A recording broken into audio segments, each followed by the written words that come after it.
Na verdade, só nessa semana houve mais audiências no Congresso, os comitês de inteligência, os comitês de serviços armados, e eles continuam insistindo que a China é nossa inimiga, a China é uma ameaça. Quando você tenta se levantar nas audiências e dizer não, não é, então você é preso e expulso. E eu ainda tenho um processo judicial pendente por causa da última vez que isso aconteceu comigo. Mas é isso que temos que fazer como ativistas. Temos que estar nos corredores, temos que abordar esses caras e garotas que são os belicistas quando entram e saem das audiências do Congresso e onde quer que os vejamos.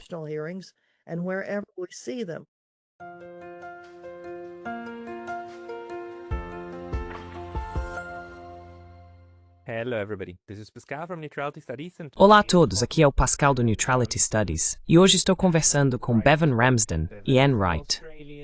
Bevan é um ativista pela paz baseado na Austrália, enquanto Anne é uma das vozes mais conhecidas e contundentes dos Estados Unidos contra a guerra e o intervencionismo.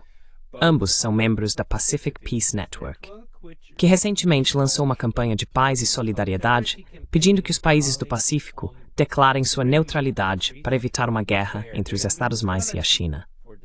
É sobre isso que queremos conversar hoje.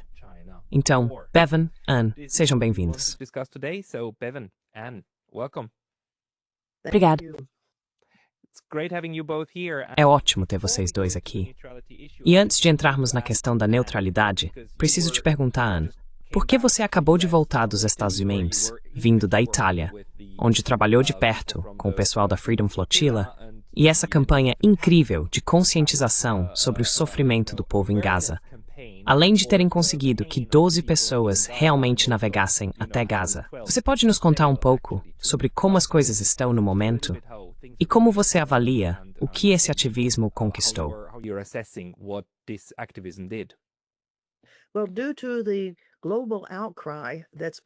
Bem, devido ao clamor global que tem ocorrido sobre o genocídio israelense em Gaza e a participação e cumplicidade de seus países nisso, essas mesmas pessoas foram muito favoráveis à navegação do Madeleine para desafiar o bloqueio naval israelense de Gaza. Nossas 12 pessoas que estavam a bordo, 6 cidadãos franceses e pessoas de outros 6 países, navegaram e foram sequestradas em alto mar, em águas internacionais, e presas em Israel por entrarem ilegalmente no país.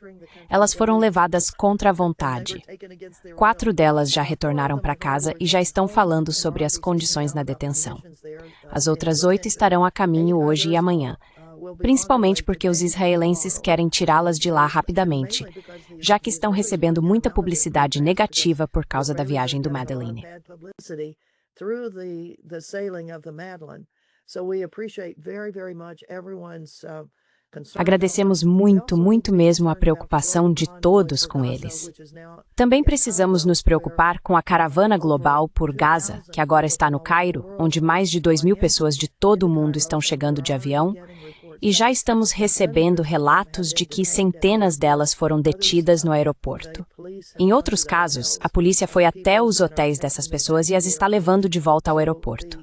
Então, a repressão contra quem se posiciona a favor dos palestinos continua, seja com prisões curtas em cadeias israelenses, como aconteceu com a Madeleine, seja viajando até o Cairo e vendo os egípcios sendo tão cúmplices do que está acontecendo.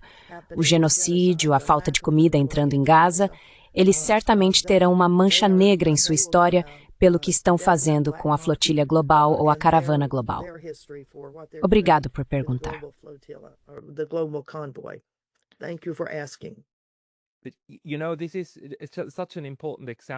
Sabe, este é um exemplo tão importante de como o ativismo real pela paz tem impacto. Mesmo que o barco Madeleine não tenha conseguido chegar a Gaza, eu realmente acho que estamos vendo uma grande mudança agora, especialmente na Europa, quando se trata da percepção e da representação de Israel e desse genocídio que está acontecendo. E este é um dos trabalhos mais importantes, na minha opinião, que os ativistas pela paz podem fazer. Agora, temos outra iniciativa de vocês, tanto sua quanto do coletivo do qual você faz parte, que é tentar trazer bom senso aos países da orla do Pacífico e diminuir essa maldita, retórica de guerra que está acontecendo e que vem especialmente do lado dos Estados Unidos em relação à China. Bevan, você pode falar um pouco sobre a motivação e a ideia por trás do lançamento de uma petição pela neutralidade? Launching a petition for neutrality.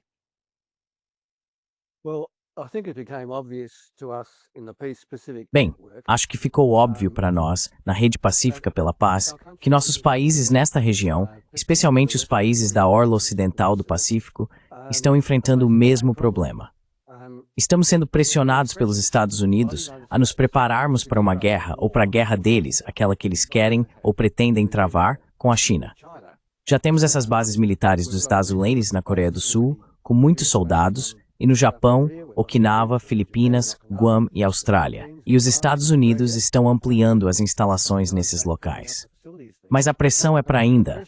A pressão é para aumentar enormemente os gastos de defesa nesses países, no meu país e em outros países do Pacífico, para deixá-los ainda mais preparados para um grande conflito.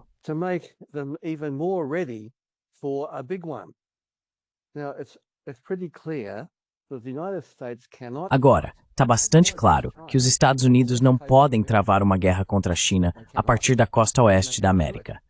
Eles não podem, e não podem fazê-lo, sem estar baseados e sem o apoio de seus aliados mais próximos da China e do Pacífico Ocidental. E, de fato, é aí que entra essa petição que pensamos. É um apelo do povo da Austrália, Coreia do Sul, Japão, Okinawa, Filipinas e países da orla do Pacífico aos seus governos para dizer: olhem, não queremos nos envolver em tal guerra. Não há vantagem alguma, e é uma enorme desvantagem para nós. E se dissermos não, se o meu governo e o seu governo disserem não, adotaremos uma posição neutra em tal guerra.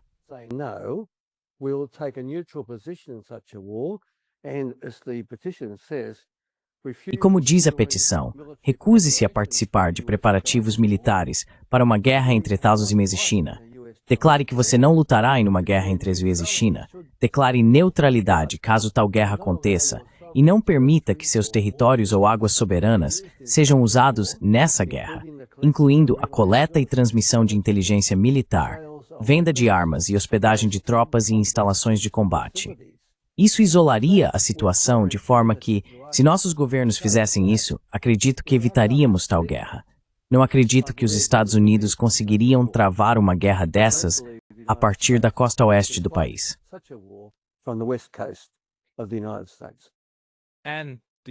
Anne, você concorda? Quero dizer, você está nos Estados Unidos. Você já viu muitas das capacidades militares dos Estados Unidos? Esse é o caminho a seguir?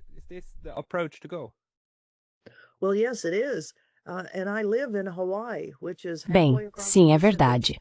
E eu moro no Havaí, que fica no meio do Pacífico.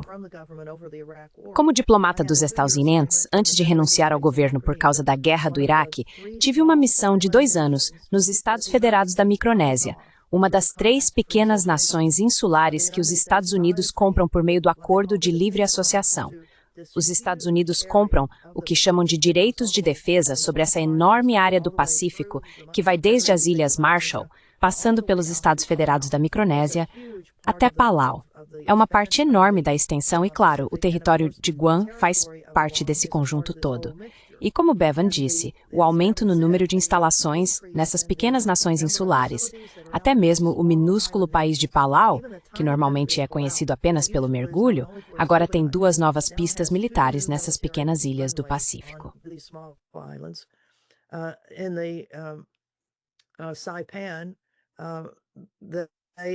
Saipan, eles estão recapando a pista de pouso em uma das ilhas Tinian, de onde há 80 anos os Estados Unidos lançaram as aeronaves que jogaram as bombas em Hiroshima e Nagasaki. Então, Tinian está agora sendo reformada para mais uma operação militar horrível. Horrível, que nós, é claro, por meio desta petição e de várias outras ações, estamos tentando impedir. Mas é verdade, não se pode lançar a partir da costa oeste dos Estados Unidos. É por isso que os Estados Unidos têm essas pequenas ilhas Lírio por todo o Pacífico. E uma grande ilha Lírio é onde o Bevan está, na Austrália. Eu sei que os australianos desesperadamente impedem tudo isso.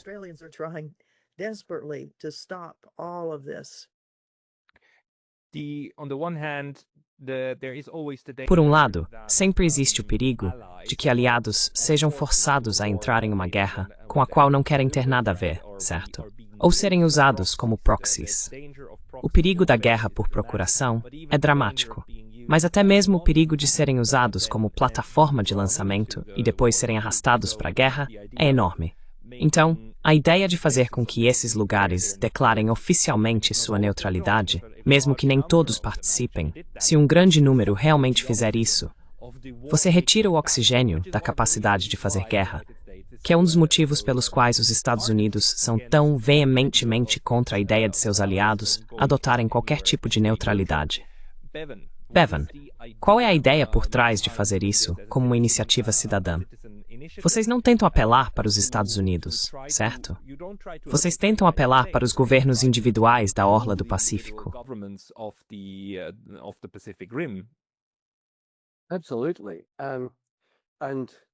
Com certeza, e também sentimos que é importante numa ação como essa, saber que estamos todos fazendo isso juntos. Existe uma solidariedade entre todos nós. Todos temos o mesmo problema, e é do nosso interesse evitar uma guerra desse tipo e fazer que nossos governos adotem essa posição.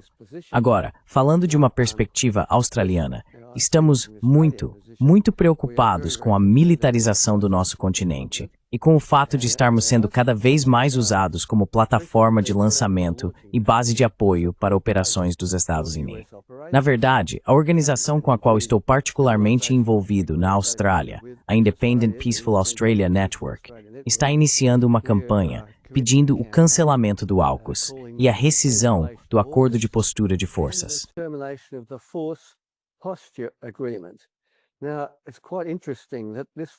Agora, é bastante interessante que esse acordo de postura de forças, uma redação semelhante é usada em outros países. Notei que o acordo que eles assinaram nas Filipinas, o Acordo de Cooperação de Defesa Aprimorada, tem muita redação parecida sobre os Estados Unidos terem acesso a instalações acordadas em locais sob seu controle total para munições e apoio logístico e para a base de tropas e assim por diante. É um tipo de abordagem semelhante que eles adotam com diferentes países. Tudo isso serve para lhes dar um local, uma postura, como na Austrália, uma postura na Austrália, a partir da qual eles podem operar e lançar ações. Mas além disso, trata-se de nos fazer preparar para ajudá-los e gastar muito dinheiro nisso. Temos necessidades sociais urgentes, como cada país tem, necessidades sociais urgentes.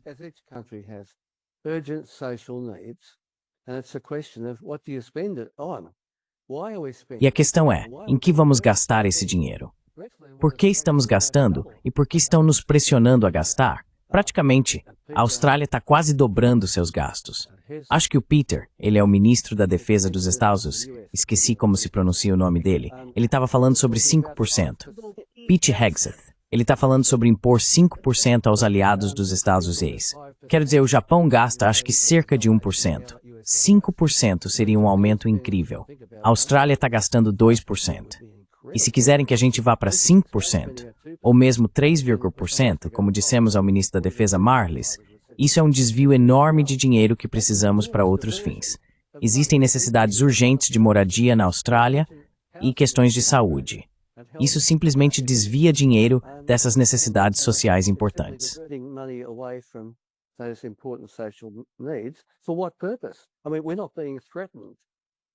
Para que propósito?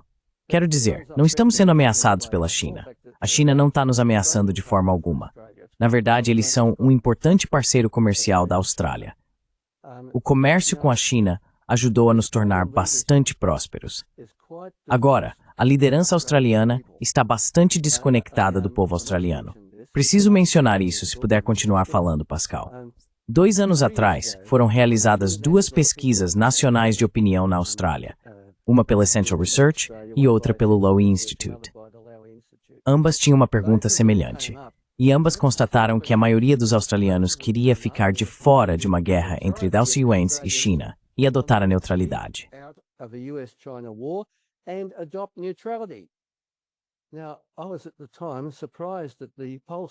Na época, fiquei surpreso que os institutos de pesquisa tivessem usado a palavra neutralidade, mas ela foi usada, e a maioria do povo australiano era contra tal guerra e queria adotar uma posição de neutralidade. Isso incentivou a IPAN, nossa organização, a concluir nosso estudo e trabalhar em uma defesa alternativa para a Austrália, uma que fosse independente do peso da aliança com os Daozuang. Essa política de defesa alternativa que estamos propagando é baseada na neutralidade armada sem armas nucleares. Armada, é claro, para que possamos defender nosso próprio território e nossa própria independência, mas neutra no sentido de não nos envolvermos nessas guerras estrangeiras que não deveriam nos dizer respeito e nas quais não precisamos estar.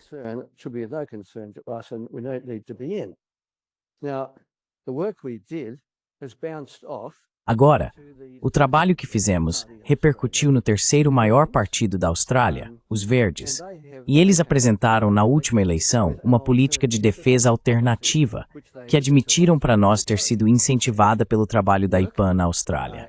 Nessa política, eles não usaram a palavra neutralidade, mas certamente adotaram o conceito de uma força de autodefesa, com uma pequena quantia de dinheiro sendo investida na indústria de defesa soberana ao cancelar o AUKUS e esse tipo de aliança. Houve avanços na Austrália. Bem, eu sinto esse progresso, mas os sentimentos do povo australiano não estão representados na nossa liderança no momento.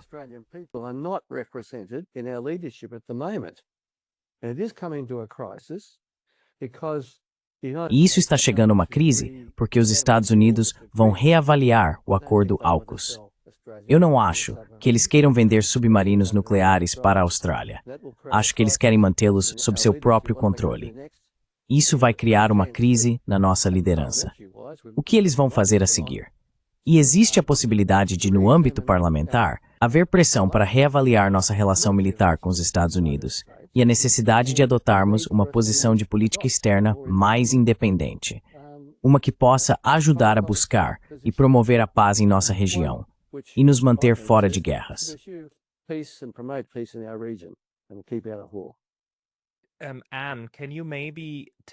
Anne, você pode nos contar um pouco? Qual é a sua análise?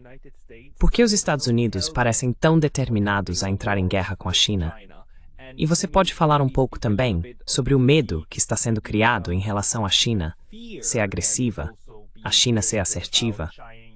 Você acabou de explicar que os Estados Unidos têm esses ilhotes em todo lugar, mas os Estados Unidos também, pelo menos a mídia americana, é muito insistente em dizer que a China é agressiva, porque agora tem 2 porta-aviões e ousa levá-los para o meio do Oceano Pacífico e até descer mais. Quero dizer, isso deve ser uma ameaça, certo? Eles estão prestes a invadir, não estão? E eles vão, quero dizer, hoje é Taipei, e provavelmente amanhã será Los Angeles e depois Nova York, não é?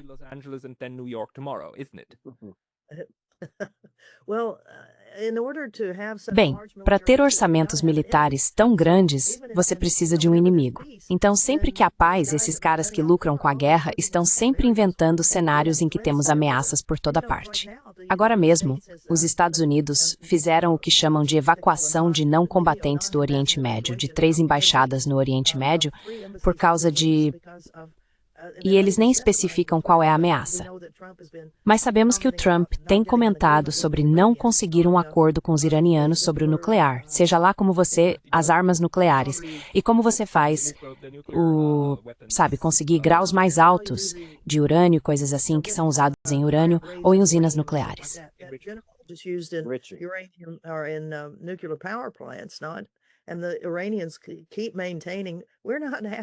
E os iranianos continuam afirmando: não estamos atrás de armas nucleares porque sabemos exatamente o que acontecerá. Não queremos isso.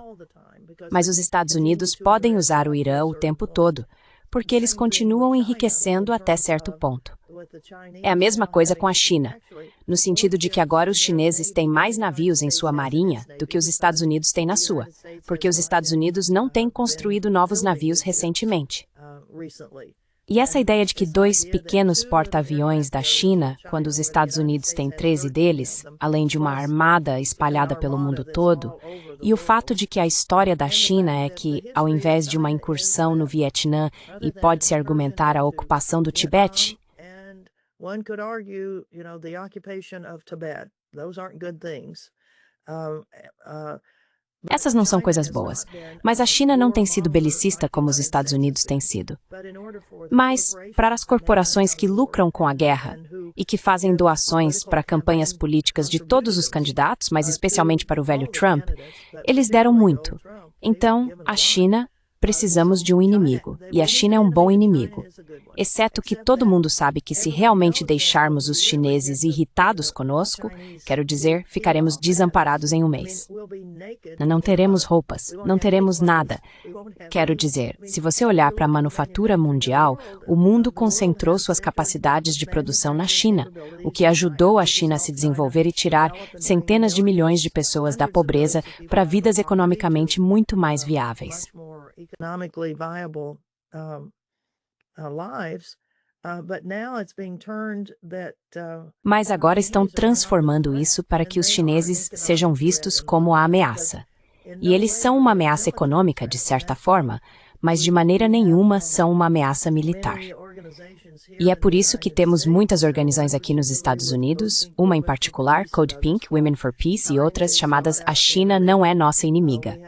Temos um grupo de estudos dos veteranos pela paz sobre não a guerra com a China. Então, a comunidade pacifista está envolvida nisso, mas tentando fazer com que os políticos recuem dessa ideia. E, de fato, só nesta semana houve mais audiências no Congresso, os comitês de inteligência, os comitês de serviços armados, e eles continuam insistindo que a China é nossa inimiga.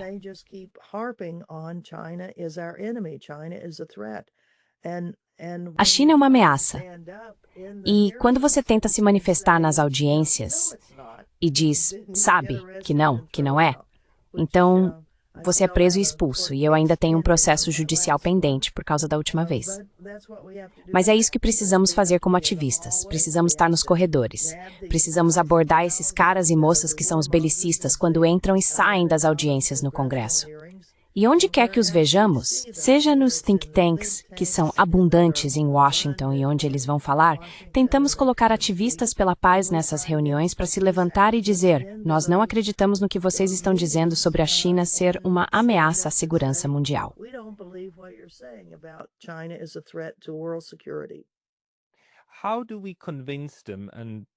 Como podemos convencê-los? E talvez o Bevan e também a Anne. Como podemos convencer, especialmente os políticos e as pessoas que não são tão dogmáticas? Sabe, convencer os Estados Unidos é uma coisa, mas convencer políticos na Austrália, ou convencê-los no Japão, ou talvez até nas Filipinas, ainda que as Filipinas tenham queixas legítimas com a China e tudo mais, mas os países do Pacífico. Como convencemos esses políticos de que uma postura neutra é do interesse de todos, e especialmente do interesse deles? Alguns deles não precisam de muita persuasão. Indonésia, Vietnã e por aí vai. Quero dizer, os países da ASEAN não precisam de muita persuasão, exceto as Filipinas, mas os outros sim. Qual é a sua recomendação como ativistas?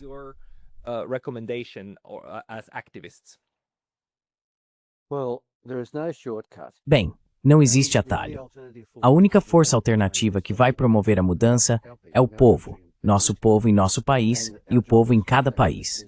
E nosso trabalho como ativistas pela paz é alcançar, envolver e organizar, e continuar fazendo isso. É por isso que estamos organizando uma campanha nacional em agosto contra o AUKUS e o Acordo de Postura de Forças no IPAN, e formando grupos em diferentes lugares, áreas rurais, cidades, áreas suburbanas, simplesmente fortalecendo essa força paz. Porque no fim das contas, os políticos, a maioria deles, são influenciados em seus eleitorados pelo que vai acontecer com eles. They're swayed in their electorate by what's going to happen to them. And you just have to build that force. Você só precisa construir essa força. Como é do interesse da maioria dos trabalhadores deste país não se envolver em uma guerra com a China e, em vez disso, investir em necessidades sociais, não é difícil conversar com as pessoas sobre isso. Não é difícil quando você pensa que a maioria já demonstrou, na Austrália, por exemplo, que não quer se envolver em uma guerra desse tipo e deseja que seja adotada uma posição de neutralidade. Então temos uma base para trabalhar, mas no fim das contas trata-se de pressão política. A pressão vem através do eleitorado. E os políticos, eles se movem.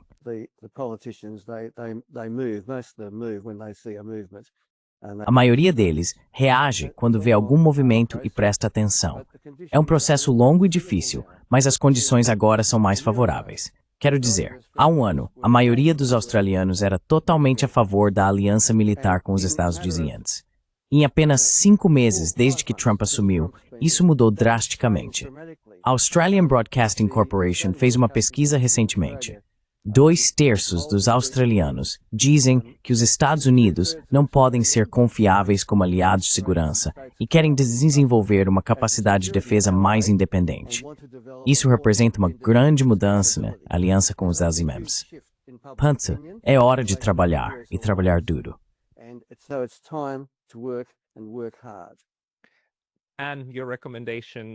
E qual é a sua recomendação para o ativismo, para convencer as pessoas, especialmente aquelas que vão argumentar com esse alarmismo dizendo, mas precisamos conter a China? Bem, sim. Desculpe, Anne primeiro talvez, e depois...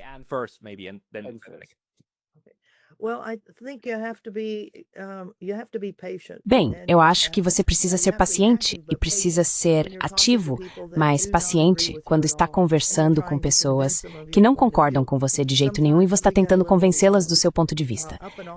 Às vezes ficamos um pouco exaltados de uma forma que afasta as pessoas que estamos tentando convencer. Então, eu acho que uma das estratégias deveria ser uma campanha mais discreta, que realmente promova o diálogo e faça as pessoas refletirem sobre as informações que você está apresentando, em vez de, às vezes, nossos protestos muito veementes nas ruas com nossos cartazes e megafones.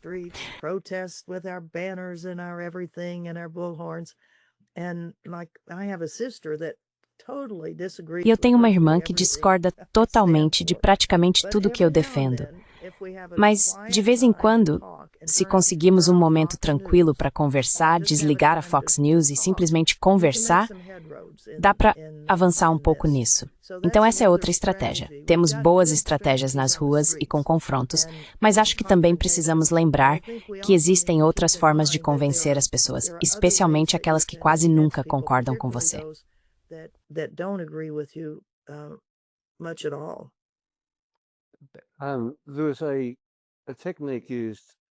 Havia uma técnica usada pelos independentes.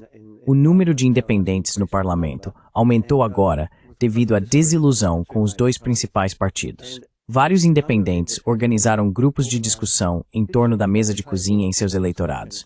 E a IPAN também está considerando isso. É esse tipo de coisa, Anne. Como você disse, meia dúzia de pessoas. O que você acha disso? O que você acha daquilo? Você sabia disso? Você sabia daquilo? O que você pensa? Uma discussão, 1 a 1, 2 a 2, nesse nível de profundidade. É aí que as coisas avançam, não necessariamente gritando nas ruas. Temos nossos protestos, temos essas coisas. Todas são importantes.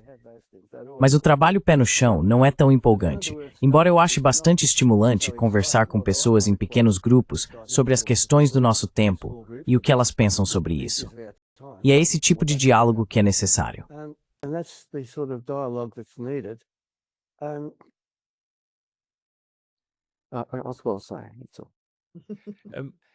Eu gosto do conceito da mesa de cozinha, é realmente uma boa maneira de abordar isso, um pequeno número de pessoas.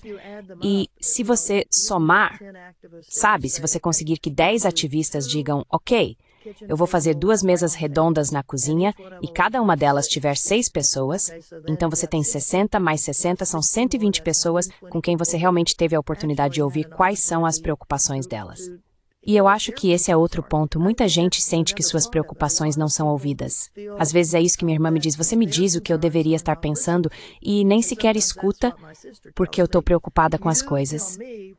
Então, estou tentando ser um ouvinte melhor. Embora eu te diga, me irrita ouvir algumas das coisas dela.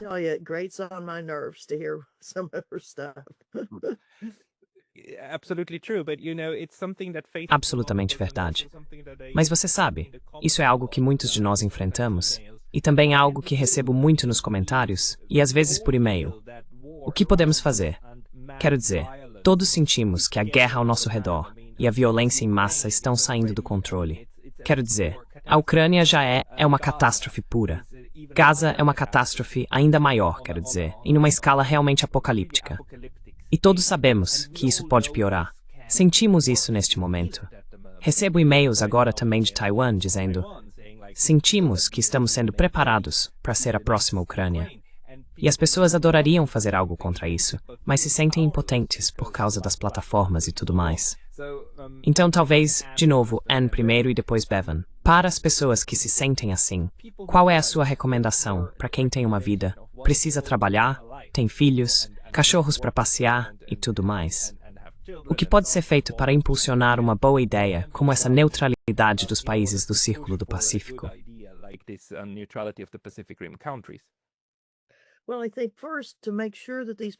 Bem, eu acho que, primeiro, é importante garantir que as pessoas percebam que existem grupos trabalhando nessas questões. Às vezes, pessoas que só escrevem em chats não fazem parte de nenhum grupo. Então, incentivá-las a se juntar a um grupo em solidariedade, você se sente muito melhor quando ouve outras pessoas falando sobre mesmas coisas e não se sente isolado. Então, entrar num grupo e depois assumir a tarefa de talvez organizar uma mesa redonda no seu bairro e ver o que acontece. Quero dizer, você pode perder alguns amigos, pode perder alguns vizinhos, quem sabe o que vai acontecer. E essa é a parte interessante. Nunca se sabe. Aquela pessoa ao lado que você acha que pensa de jeito, mas com quem você nunca conversou sobre isso, é uma boa ideia tentar reunir um pequeno grupo. Try to get a small group together, and then, of course, being ready to mobilize on the streets. Então, claro, está pronto para se mobilizar nas ruas para conseguir grande visibilidade para esse ponto de vista. Porque, se não aparecermos nas emissoras de TV, se não estivermos nos jornais e nas redes sociais, então, quero dizer, vimos com a flotilha de Gaza do ano passado, ter jovens que sabem como fazer posts no Instagram, que sabem como divulgar mensagens, isso muda o jogo para organizações estáticas que realmente não se movimentavam muito. Então eu diria, encontre alguns jovens de 18, 19, 20 anos e diga que você precisa de ajuda e veja o que eles conseguem criar no Instagram, no Facebook, em todas essas outras plataformas que os jovens, e agora também os mais velhos, estão realmente acompanhando.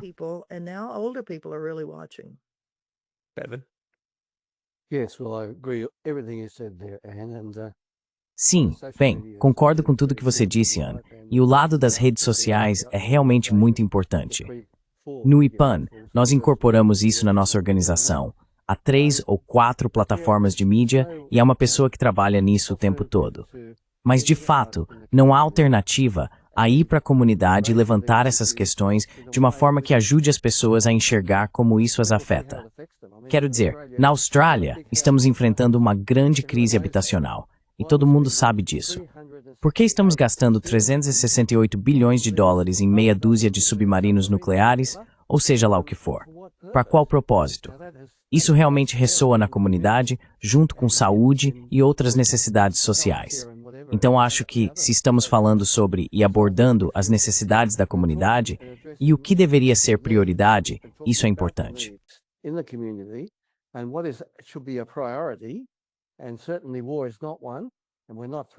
E certamente a guerra não é uma delas, e não estamos sendo ameaçados por ela.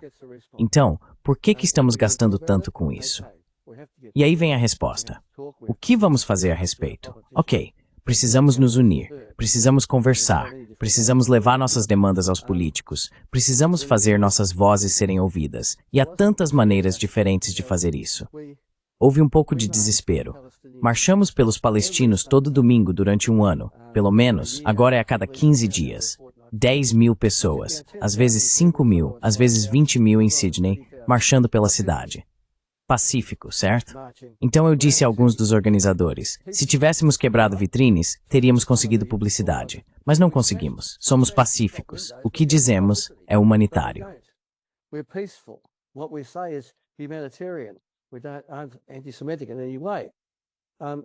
Nós não somos antissemitas de forma alguma, mas isso recebe tão pouca cobertura ou reconhecimento. Então tem que ir além disso. Esse é um grupo de pessoas dedicadas e preocupadas, mas precisa alcançar mais a comunidade. Temos que ir mais fundo na comunidade, As pessoas que trabalham estão se esforçando bastante. Você tem uma família e tudo mais, 2 empregos e o resto. Não sobra muito tempo. Mas se você consegue transformar o assunto em algo que as pessoas sintam, isso está afetando a mim, meu modo de vida e meus filhos. Sim, eu quero falar sobre isso ou fazer algo a respeito. É isso que estamos tentando alcançar. É uma jornada longa e difícil. E como você disse, é preciso ter paciência.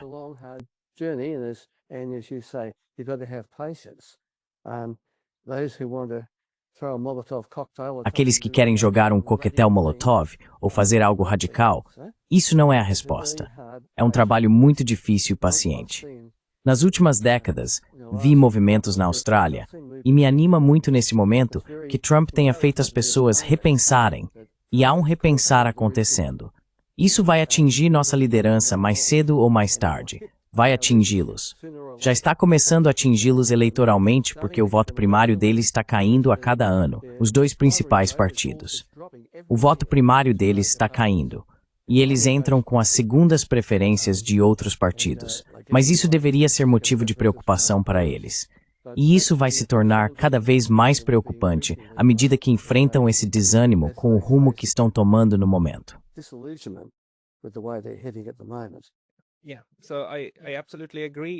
Sim, eu concordo totalmente. E agora é o momento de aproveitar esses sentimentos e realmente tentar convencer as pessoas de que a única maneira de manter a paz é eliminando o impulso para a guerra, certo? Manter a paz significa prevenir a guerra. E a guerra acontece como um fenômeno sociológico quando sociedades inteiras se movem em direção à violência em massa. E a neutralidade é uma das formas de desarmar essa situação. Meus amigos, antes de encerrar, primeiro Anne e depois Bevan, façam um breve apelo sobre por que vocês acham que todos deveriam agora sair e assinar essa petição pela neutralidade.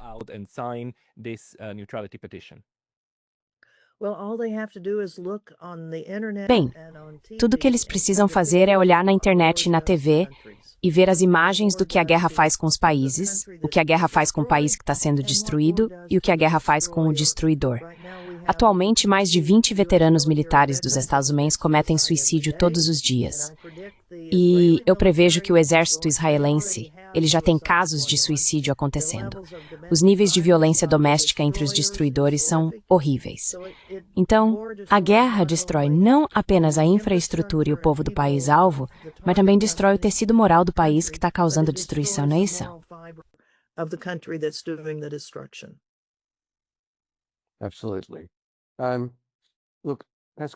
Com certeza.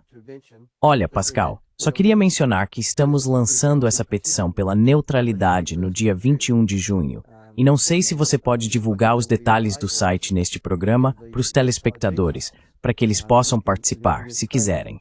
Mas certamente incentivo as pessoas a se envolverem nesse lançamento e a assinarem nossa petição. É uma forma de ajudar a evitar uma guerra, de ajudar a isolá-la, e, como eu disse, até mesmo de preveni-la, porque os americanos precisam que os países desta região lhes deem apoio, ofereçam uma base para operações, se juntem a eles e gastem muito dinheiro suado para isso. E nós não podemos nos dar a esse luxo. Temos muitas outras necessidades sociais importantes e reais. E, claro, não podemos nos permitir ser envolvidos em uma guerra dessas. Seria um grande desastre para todos em nossa região.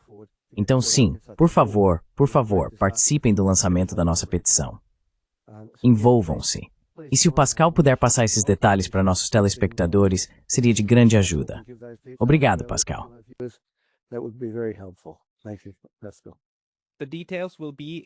Os detalhes estarão na descrição deste vídeo, junto com todos os links.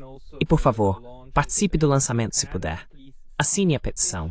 Seja você de um país da orla do Pacífico ou não, mostre seu apoio. Anne Wright e Bevan Ramsden, muito obrigado pelo tempo de vocês hoje. Obrigado. Obrigado.